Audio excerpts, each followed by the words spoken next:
नमस्कार दोस्तों, आज की क्लास में आप सबका हार्दिक स्वागत है। दोस्तों, आज का हमारा टॉपिक है भक्तिकाल। भक्तिकाल से संबंधित ये हमारी चौथी क्लास है। जिन साथियों ने इससे पहले वाली क्लास को नहीं देखा है, आप लोग देख सकते हैं। यूट्यूब पर सारी क्लासेस अवेलेबल हैं।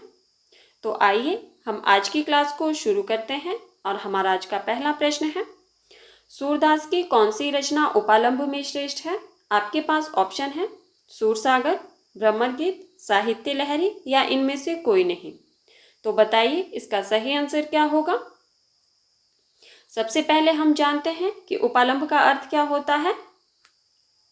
बताइए उपालंब का अर्थ क्या होता है। उपालंब का अर्थ होता है उलाहना, ठीक है,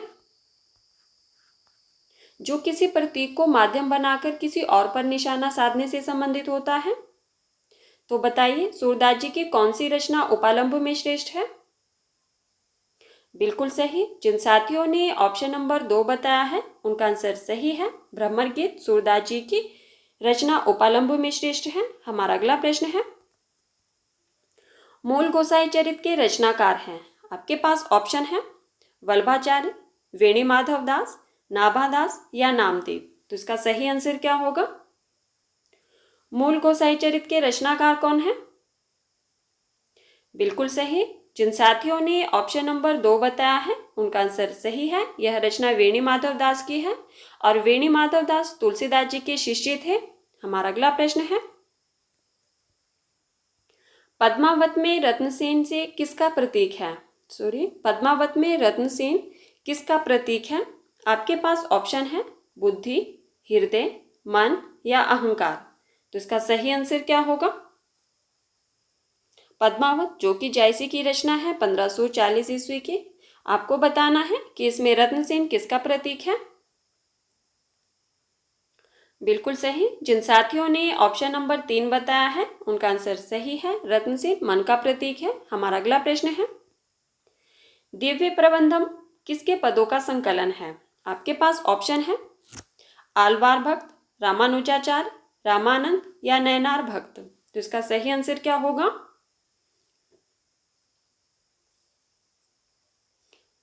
बताइए दिव्य प्रबंधम किसके पदों का संकलन है। बिल्कुल सही। जिन साथियों ने ऑप्शन नंबर 1 बताया है उनका आंसर सही है, आलवार भक्तों का। और आलवार भक्तों की संख्या कितनी है? बिल्कुल सही, 12। हमारा अगला प्रश्न है, गोरा बादल का संबंध किस काव्य से है? आपके पास ऑप्शन है मधुमालती, चित्रावली, पद्मावत या हंस जवाहिर। तो इसका सही आंसर क्या होगा। गोरा और बादल का संबंध किस काव्य से है?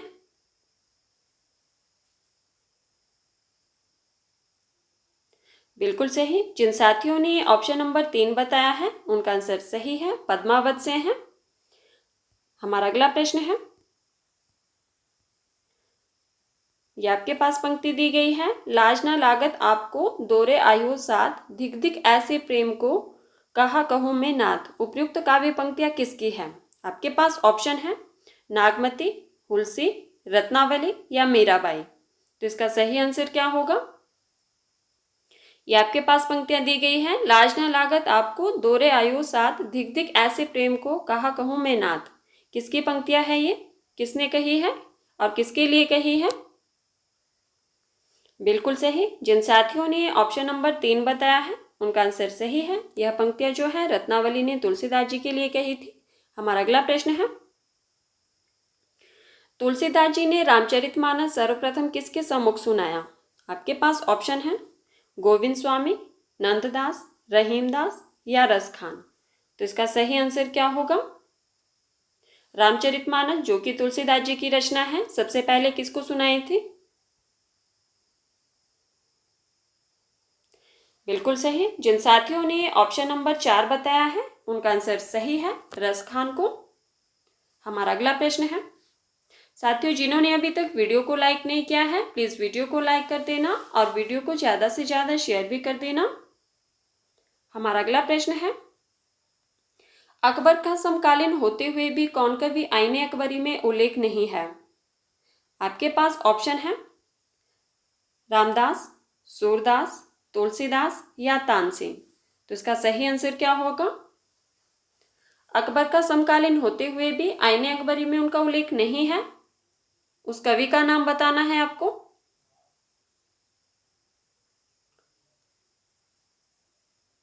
बिल्कुल सही। जिन साथियों ने ऑप्शन नंबर 3 बताया है उनका आंसर सही है, तुलसीदास। आईने अकबरी में इनका उल्लेख नहीं मिलता। हमारा अगला प्रश्न है, निम्न में से ध्रुवदास की रचना कौन सी है? आपके पास ऑप्शन है ध्रुवचरित, दशलोकी, भक्त नामावली या सुदामा चरित। तो इसका सही आंसर क्या होगा? ध्रुवदास की रचना कौन सी है? बिल्कुल सही। जिन साथियों ने ऑप्शन नंबर 3 बताया है उनका आंसर सही है, भक्त नामावली ध्रुवदास जी की रचना है। हमारा अगला प्रश्न है, ईश्वरदास का संबंध भक्ति की किस शाखा से है? आपके पास ऑप्शन है कृष्ण भक्ति शाखा, स्वसुखी शाखा, राम भक्ति शाखा, चौथा है आपके पास ज्ञान मार्ग की शाखा। तो बताइए ईश्वरदास का संबंध किस भक्ति शाखा से है? इसका सही आंसर क्या होगा? बिल्कुल सही। जिन साथियों ने ऑप्शन नंबर 3 बताया है उनका आंसर सही है, ईश्वरदास का संबंध राम भक्ति शाखा से है। हमारा अगला प्रश्न है, किस भक्तिकालीन कवि में रीतिकालीन प्रवृत्तियां मिलती है? आपके पास ऑप्शन है केशवदास, अग्रदास, नंददास या ईश्वरदास। तो इसका सही आंसर क्या होगा? किस भक्तिकालीन कवि में रीतिकालीन प्रवृत्तियां मिलती हैं? बताइए।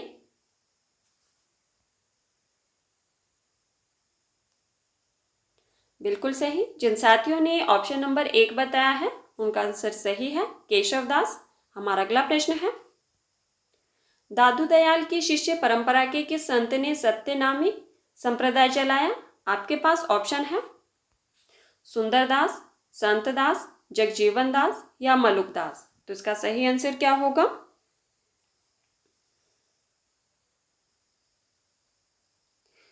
बिल्कुल सही। जिन साथियों ने ऑप्शन नंबर 3 बताया है उनका आंसर सही है, दादू दयाल की शिष्य परंपरा में जगजीवन दास ने सत्यनामी संप्रदाय चलाया था। हमारा अगला प्रश्न है, तुलसीदास के इष्ट देव हैं। आपके पास ऑप्शन है विष्णु के अवतार राम, मर्यादा पुरुषोत्तम राम, पर ब्रह्म स्वरूप राम या इनमें से कोई नहीं। तो इसका सही आंसर क्या होगा? तुलसीदास के इष्ट देव है, बिल्कुल सही। जिन साथियों ने ऑप्शन नंबर 2 बताया है उनका आंसर सही है, मर्यादा पुरुषोत्तम राम तुलसीदास जी के इष्ट देव है। हमारा अगला प्रश्न है, तुलसीदास इनमें से किसके समकालीन थे? आपके पास ऑप्शन है रसखान, रहीम, नाभादास या इन सभी के। तो बताइए इसका सही आंसर क्या होगा? तुलसीदास जी किसके समकालीन थे? बिल्कुल सही। जिन साथियों ने ऑप्शन नंबर 3 बताया है उनका आंसर सही है, नाभादास के समकालीन थे तुलसीदास जी। हमारा अगला प्रश्न है, काशी में हम प्रकट भय रामानंद चेताए किसकी पंक्ति है? आपके पास ऑप्शन है रैदास, तुलसीदास, कबीरदास या सूरदास। तो इसका सही आंसर क्या होगा? ये आपके पास पंक्ति दी गई है, काशी में हम प्रकट भय रामानंद चेताए किसकी पंक्ति है? बताइए इसका सही आंसर क्या होगा? बिल्कुल सही। जिन साथियों ने ऑप्शन नंबर 2 बताया है उनका आंसर सही है, यह पंक्ति तुलसीदास जी की है। हमारा अगला प्रश्न है, अष्टछाप कवियों में सूरदास के बाद वात्सल्य का सर्वश्रेष्ठ चित्रण करने वाले कवि थे। आपके पास ऑप्शन है परमानंद दास, गोविंद स्वामी, कुंभन दास या नंददास। तो इसका सही आंसर क्या होगा? आप जानते हैं कि सूरदास वात्सल्य के कवि माने जाते हैं। प्रश्न पूछा गया है कि अष्टछाप कवियों में सूरदास के बाद वात्सल्य का सर्वश्रेष्ठ चित्रण करने वाले कवि कौन थे? बिल्कुल सही। जिन साथियों ने ऑप्शन नंबर 1 बताया है उनका आंसर सही है, परमानंद दास। हमारा अगला प्रश्न है, सर्वाधिक प्रेमाख्यानक काव्य ग्रंथों के रचयिता हैं। आपके पास ऑप्शन है मुल्ला दाऊद, जायसी, जानकवि या शेख नबी। तो इसका सही आंसर क्या होगा? सर्वाधिक प्रेमाख्यान काव्य ग्रंथ किसने लिखे हैं? बिल्कुल सही। जिन साथियों ने ऑप्शन नंबर 3 बताया है उनका आंसर सही है, जान कवि ने। पिछली क्लास में हमने पढ़ा था कि जान कवि ने कुल कितने ग्रंथों की रचना की है? बताइए, कितने ग्रंथों की रचना की है कुल? बिल्कुल सही, 78 ग्रंथों की। और 29 जो है इन्होंने प्रेमाख्यानक काव्य ग्रंथ लिखे हैं। हमारा अगला प्रश्न है, चंडी चरित्र किसकी रचना है? आपके पास ऑप्शन है सुंदरदास, गुरु गोविंद सिंह, अर्जुन देव या दादू दयाल। तो इसका सही आंसर क्या होगा? चंडी चरित्र किसकी रचना है?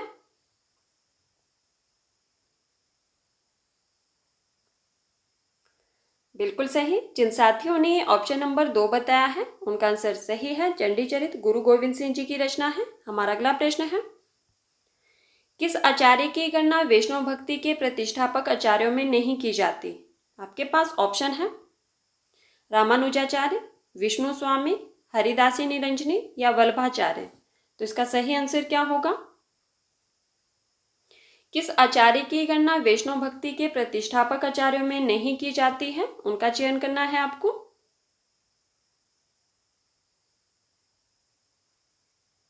बिल्कुल सही। जिन साथियों ने ऑप्शन नंबर 3 बताया है उनका आंसर सही है, हरिदासी निरंजनी। हमारा अगला प्रश्न है, नाभादास के गुरु का नाम क्या था? आपके पास ऑप्शन है नरहरिदास, वल्लभाचार्य, अग्रदास या रामानंद। तो इसका सही आंसर क्या होगा? बताइए, नाभादास के गुरु का नाम क्या था?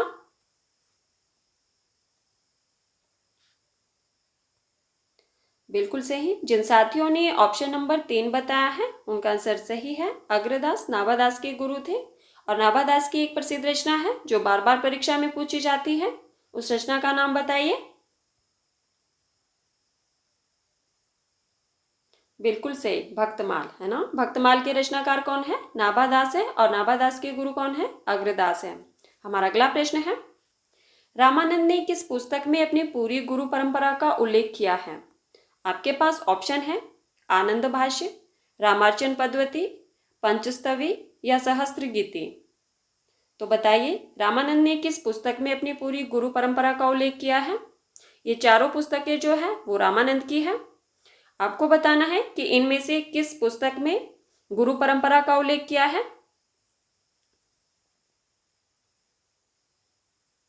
बिल्कुल सही। जिन साथियों ने ऑप्शन नंबर 2 बताया है उनका आंसर सही है, रामार्चन पद्वती में। हमारा अगला प्रश्न है, निम्न में से शंकराचार्य किस संप्रदाय के प्रवर्तक हैं? आपके पास ऑप्शन है गौड़ी संप्रदाय, विशिष्टाद्वैतवाद, शुद्धाद्वैतवाद या अद्वैत वेदांत। तो इसका सही आंसर क्या होगा? साथियों, जिन्होंने अभी तक वीडियो को लाइक नहीं किया है प्लीज वीडियो को लाइक कर देना और वीडियो को ज्यादा से ज्यादा शेयर भी कर देना। बताइए, निम्न में से शंकराचार्य किस संप्रदाय के प्रवर्तक हैं? बिल्कुल सही। जिन साथियों ने ऑप्शन नंबर 4 बताया है उनका आंसर सही है, अद्वैत वेदांत के प्रवर्तक शंकराचार्य जी हैं। हमारा अगला प्रश्न है, ईश्वरदास कृत सत्यवती कथा का नायक कौन है? आपके पास ऑप्शन है रतन सेन, सुजान, ऋतुपर्ण या इनमें से कोई नहीं। तो बताइए, ईश्वरदास जी की रचना सत्यवती कथा, इसका नायक कौन है, उसका चयन करना है आपको। बिल्कुल सही। जिन साथियों ने ऑप्शन नंबर 3 बताया है उनका आंसर सही है, ऋतुपर्ण सत्यवती कथा का नायक है, रत्न सेन पद्मावत का है और सुजान चित्रावली का नायक है। हमारा अगला प्रश्न है, सहजोबाई किस शाखा की रचनाकार है? आपके पास ऑप्शन है कृष्ण भक्ति, राम भक्ति, प्रेमाश्रय या ज्ञानेश्वरी। तो इसका सही आंसर क्या होगा? यहाँ पे ज्ञानाश्रयी होगा, ठीक है। इसका सही आंसर क्या होगा?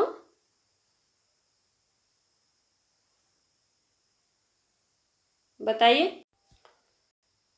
तो बताइए, इसका सही आंसर क्या होगा? सहजोबाई किस शाखा की रचनाकार है? बिल्कुल सही। जिन साथियों ने ऑप्शन नंबर 4 बताया है उनका आंसर सही है। ज्ञानाश्री शाखा की रचनाकार सहजोबाई है। हमारा अगला प्रश्न है, निम्नलिखित में से अग्रदास की रचना नहीं है। आपके पास ऑप्शन है मान मंजरी, ज्ञान मंजरी, अष्टयाम या राम भंजन मंजरी। तो इसका सही आंसर क्या होगा? कौन सी रचना अग्रदास की नहीं है उसका चयन करना है आपको।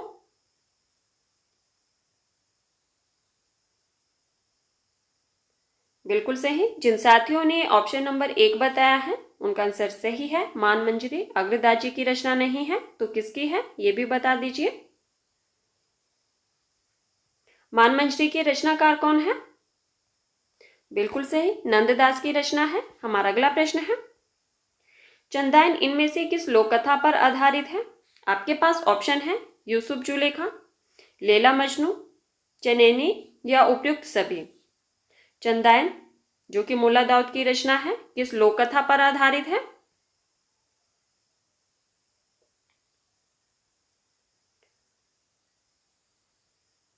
बिल्कुल सही। जिन साथियों ने ऑप्शन नंबर 3 बताया है उनका आंसर सही है। चंदायन चनैनी लोक कथा पर आधारित है। हमारा अगला प्रश्न है, जुगलमान चरित के रचनाकार कौन है?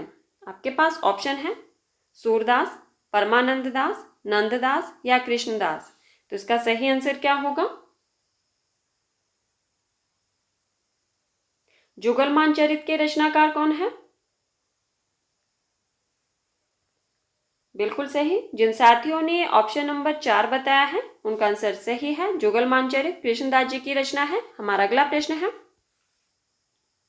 भक्ति आंदोलन भारतीय चिंतन धारा का स्वाभाविक विकास है, यह कथन किसका है?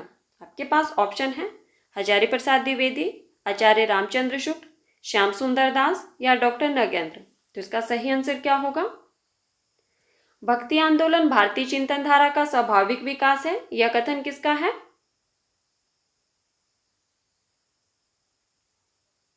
बिल्कुल सही। जिन साथियों ने ऑप्शन नंबर 1 बताया है उनका आंसर सही है। यह कथन हजारी प्रसाद द्विवेदी का है। साथियों जो पहली बार चैनल पर आए हैं प्लीज चैनल को सब्सक्राइब कर देना, और जिन साथियों ने अभी तक वीडियो को लाइक नहीं किया है तो प्लीज वीडियो को भी लाइक कर देना और वीडियो को ज्यादा से ज्यादा शेयर कर देना। हमारा अगला प्रश्न है, रामानंद किस भक्ति धारा के प्रमुख कवि हैं? आपके पास ऑप्शन है सगुण भक्ति धारा, निर्गुण भक्ति धारा, कृष्ण काव्य धारा या राम काव्य धारा। तो इसका सही आंसर क्या होगा?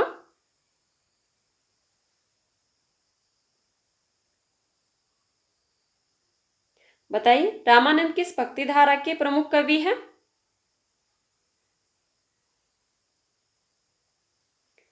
बिल्कुल सही। जिन साथियों ने ऑप्शन नंबर 1 बताया है उनका आंसर सही है। रामानंद सगुण भक्ति काव्य धारा के प्रमुख कवि हैं।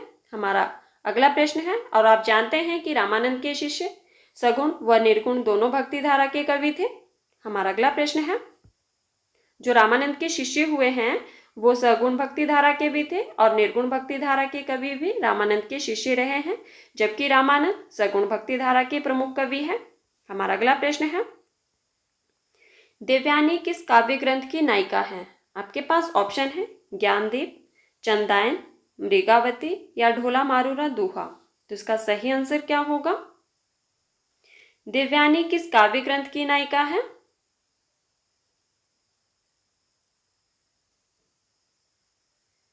बिल्कुल सही। जिन साथियों ने ऑप्शन नंबर 1 बताया है उनका आंसर सही है। देवयानी ज्ञानदीप की नायिका है। अब आप लोगों ने मुझे बताना है कि ज्ञानदीप किसकी रचना है। बताइए, ज्ञानदीप के रचनाकार कौन है? बिल्कुल सही, शेख नबी की रचना है 1619 ईस्वी की। तो साथियों ये थे आज के हमारे कुछ महत्वपूर्ण प्रश्न जिन पर हमने चर्चा की। अगर आपको वीडियो पसंद आई हो तो प्लीज़ वीडियो को लाइक कर देना और वीडियो को ज़्यादा से ज़्यादा शेयर कर देना। धन्यवाद। मिलते हैं अगली क्लास में।